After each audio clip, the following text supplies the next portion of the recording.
जी अस्सलाम वालेकुम students, GS Nalvi से एंड यू वाचिंग अलविला एसोसिएट। जैसे कि आपको पता है सप्लीमेंट्री का सेशन जो है वो उसमें तैयारी के लिए कोशिश कर रहे हैं। On the other hand notes जो हैं वो सून इंशाल्लाह अपलोड हो जाएंगे, वो आपको वेबसाइट से मिल जाएंगे। 2-3 दिन की बात है, इंशाल्लाह बात चल रही है।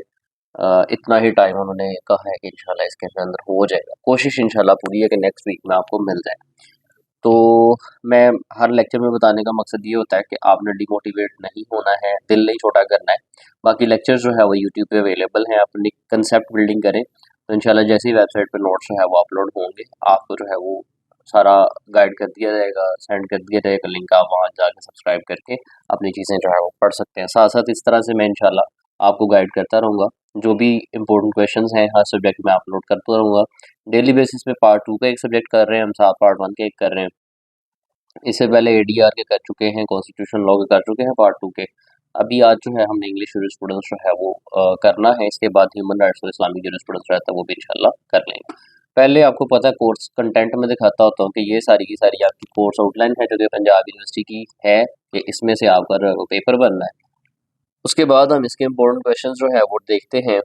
हमारे पास जो पहला क्वेश्चन है 2025 की सप्ली से रिलेटेड पंजाब यूनिवर्सिटी के इस दफ़ा के एग्ज़ाम्स में, वो है जी डिफाइन जूरिस्प्रूडेंस। जूरिस्प्रूडेंस को आप डिफाइन करें, इट्स काइंड्स, इसकी काइंड्स जो है वो उस पर नोट लिखना है, and discuss the scope of jurisprudence, और जूरिस्प्रूडेंस का जो स्कोप है उस पर नोट लिखें। ठीक है, तो ये मोस्ट इम्पोर्टेंट क्वेश्चन है जो कि अक्सर एग्जाम्स के अंदर आ जाता होता है कि जूरिस्प्रूडेंस का स्कोप क्या है, या इसकी जो है वो काइंड्स कौन कौन सी हैं, इस पे नोट लिखें। ये सवाल को और लीजिएगा।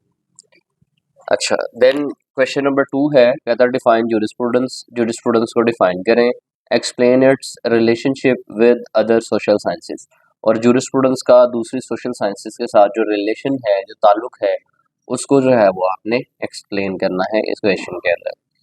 क्वेश्चन नंबर 3 की अगर बात करें तो है जी explain the origin and necessity of administration of justice.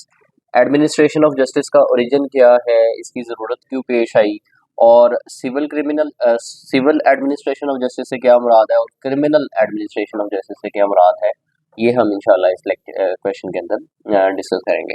ये 3 क्वेश्चन हो गए, इन तीनों में से पहले 2 ज़्यादा इंपॉर्टेंट है। देन क्वेश्चन नंबर 4 है, क्वेश्चन नंबर 4, 5, 6, ये तीनों ही इम्पोर्टेंट है। मतलब इन तीनों में से 3 भी आ सकते हैं, 2 भी आ सकते हैं और 1 भी आ सकता है, लेकिन इन तीनों में से कौन सा एक आ सकता है ये गैस करना बहुत मुश्किल बात होती है, क्योंकि ये तीनों ही लीगल सोर्सेज हैं लॉ के, यानी लेजिस्लेशन, प्रेसिडेंट और कस्टम, और ये तीनों याद करना मस्ट है। मतलब इनके बिना आप इंग्लिश स्टूडेंट्स का पेपर ना देने जाएं बेहतर है। क्यों? क्योंकि ये लाजमी तौर पे जो है वो पूछे जाते हैं क्वेश्चन। अब आपकी किस्मत अल्लाह करे अच्छी हो और पूछे जाए, ये ना हो कि वो ग्राच निकाल ले आपसे, लेकिन ये 3 मोस्ट इंपॉर्टेंट क्वेश्चन है। Anyhow write a detail note on the concept of legislation as a source of law and its kinds. Legislation की काइंड्स कौन सी हैं, और लेजिस्लेशन पे as a source of law जो है आपने नोट लिखना है। इसी तरह नेक्स्ट प्रेसिडेंट है कि प्रेसिडेंट पे as a source of law note लिखें, उसके कौन से ऐसे फैक्टर्स हैं कि जिनकी वजह से किसी प्रेसिडेंट की वैल्यू जो है वो इंक्रीज हो जाती है, कौन से ऐसे फैक्टर्स हैं कि जो किसी भी प्रेसिडेंट की वैल्यू को डिक्रीज कर देते हैं, ये आप पढ़ना। देन है question number 6, write a detail note on the concept of custom as a source of law, its kinds and prerequisites of a valid custom. Custom पे जो है ना आपने नोट लिखना है, कस्टम की जो है वो प्री रिक्विजिट्स क्या क्या हैं वो सारी आपने लिखनी है, और इसके सोर्स कौन कौन से हैं कस्टम के वो आपने लिखने हैं। ये तीनों क्वेश्चन इंपॉर्टेंट है। ये हो गया टोटल हमारे पास 6।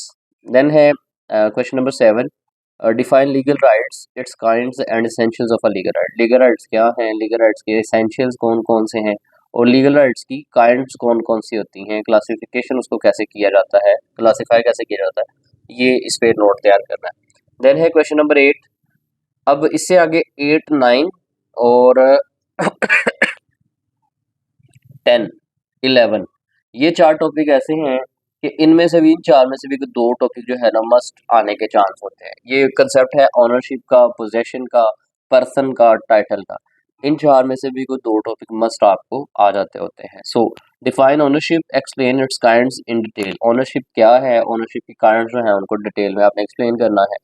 ये क्वेश्चन नंबर 8 है। 9 है डिफाइन पोजेशन, पोजेशन को डिफाइन करें, इट्स काइंड्स, इसकी कौन कौन सी काइंड्स हैं, and modes of acquisition of possession, और पोजेशन सीख करने के मोड्स कौन कौन से हैं उस पर आपने डिटेल में नोट लिखना है।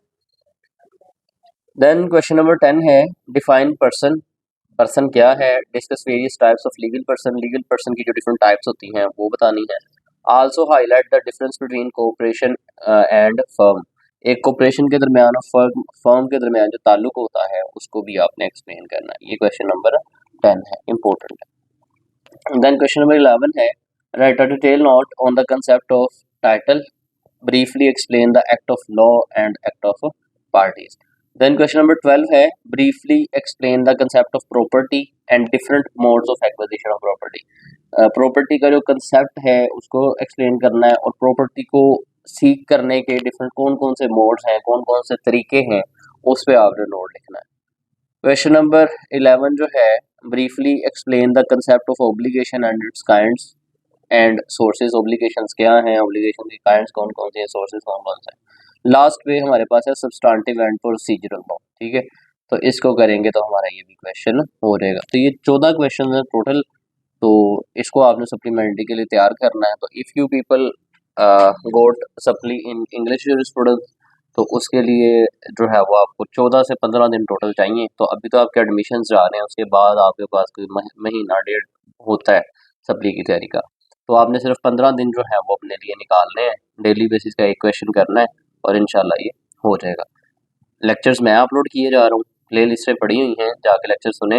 नोट्स का अगर वेट है तो थोड़ा सा वेट और कर लें, इंशाल्लाह हमारे बस में नहीं है, वरना मैं आपको पता कर देता। चीज़ें सारी की सारी जो है वो इन प्रोसेस हैं।